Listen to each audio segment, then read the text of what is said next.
আচ্ছা, autoimmune disease কেন মেয়েদের বেশি হয়? বিভিন্ন হসপিটালে ডিউটির সময় আমি দেখেছি অটোইমিউন ডিজিজটা মেয়েদের বেশি হচ্ছে। তাহলে কেন বেশি হচ্ছে সেটা আজকে আমরা জানবো। সবার আগে আমরা তাহলে জানি যে অটোইমিউন ডিজিজটা কি?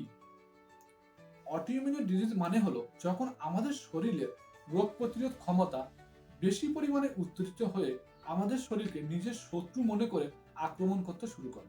মানে নিজের শরীরের যে রোগ প্রতিরোধ ক্ষমতা সেটা নিজের শরীরের বিরুদ্ধে চলে যায়। এবার কেন মেয়েদের শরীরে এই অটোইমিউন ডিজিজ বেশি হচ্ছে?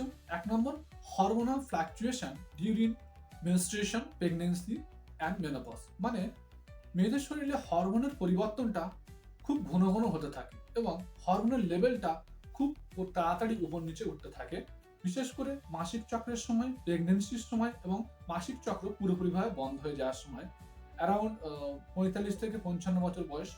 দুই, বিভিন্ন ধরনের জেনেটিক্স ফ্যাক্টর। বেশিরভাগ মেয়েরা আর্লি সিমটমস গুলোকে লক্ষ্য করে না। মানে অটোইমিউন ডিজিজ যখন শুরু হয় তখন কিছু কিছু আর্লি সিমটমস, মানে প্রথম কিছু লক্ষণ দেখা দেয়। সে প্রথমে যে লক্ষণগুলো দেখা দেয় সেই লক্ষণগুলোকে বেশিরভাগ মেয়েরা এড়িয়ে চলে। যেমন দুর্বলতা, গাঁট ফুলে যাওয়া, শক্ত হয়ে যাওয়া। এবার কি আরো বিভিন্ন আর্লি সিমটমস বা প্রাথমিক লক্ষণ দেখা যেতে পারে সেটা জানতে কমেন্ট করুন নিচে, সেটা নিয়ে আলাদা একটা ভিডিও বানিয়ে দেবো।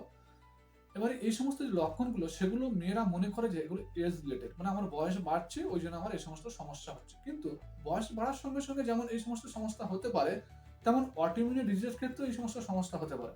সেটা মেয়েরা দেখছে না, সেটা অবশ্যই জানা দরকার। ৪, বার্ডেন অফ ফ্যামিলি রেসপন্সিবিলিটি। মানে আমরা জানি আমাদের পরিবারে যত যা হোক মায়েরা সবকিছু, মায়েরা আমাদের পরিবারের রেসপন্সিবিলিটি বেশি নেয় সাধারণত।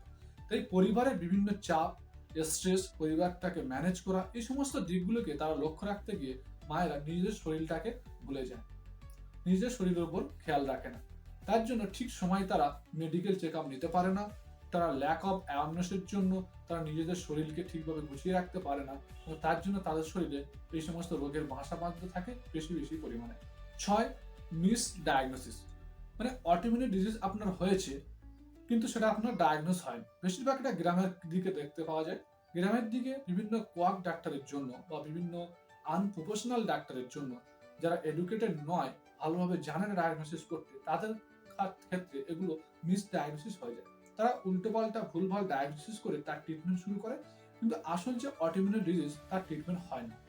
ফলে অটোইমিউন ডিজিজটা শরীরের মধ্যে আস্তে আস্তে বাড়তে থাকে। এবার আপনারা কমেন্ট করুন কি অটোইমিউন ডিজিজ হতে পারে এবং তার মধ্যে কোন অটোইমিউন ডিজিজটাকে নিয়ে আপনার ডিটেইলসে ভিডিও চান। এবারে চলো জানা যাক অটোইমিউন ডিজিজের ট্রিটমেন্ট কি হতে পারে। একটা ট্রিটমেন্ট সম্বন্ধে একটা আইডিয়া নিয়ে নিই। অ্যাকচুয়ালি অটোইমিউন ডিজিজকে পুরোপুরিভাবে সারিয়ে তোলা সম্ভব হয় না। এটাকে ম্যানেজ করে রাখতে হয় বা কমিয়ে রাখতে হয়। এবং তার মধ্যে সবচেয়ে ইম্পর্টেন্ট জিনিস হলো এই অটোইমিউন ডিজিজটাকে খুব তাড়াতাড়ি ডায়াগনোস করা। ২, ঠিক সময় মতো প্রপার মেডিকেশন নিতে হবে, এক্সারসাইজ করতে হবে, নিজের লাইফ স্টাইলটাকে চেঞ্জ করতে হবে এবং পরিমাণ মতো আমাদেরকে রেস্ট নিতে হবে শরীরে। ৩, স্ট্রেস ম্যানেজমেন্ট করতে হবে। এটা হলো একটা outline of autoimmune disease treatment. এবারে আপনারা কোন ডিজিজটা সম্বন্ধে ভালোভাবে জানতে চান বা কোন অটোইমিউন ডিজিজ নিয়ে জানতে চান সেটা অবশ্যই কমেন্ট করুন এবং চ্যানেলটাকে সাবস্ক্রাইব করে রাখুন। আমি সেই বিষয়টাকে নিয়ে পরবর্তী ভিডিও বানানোর চেষ্টা করব। Thank you for watching this video.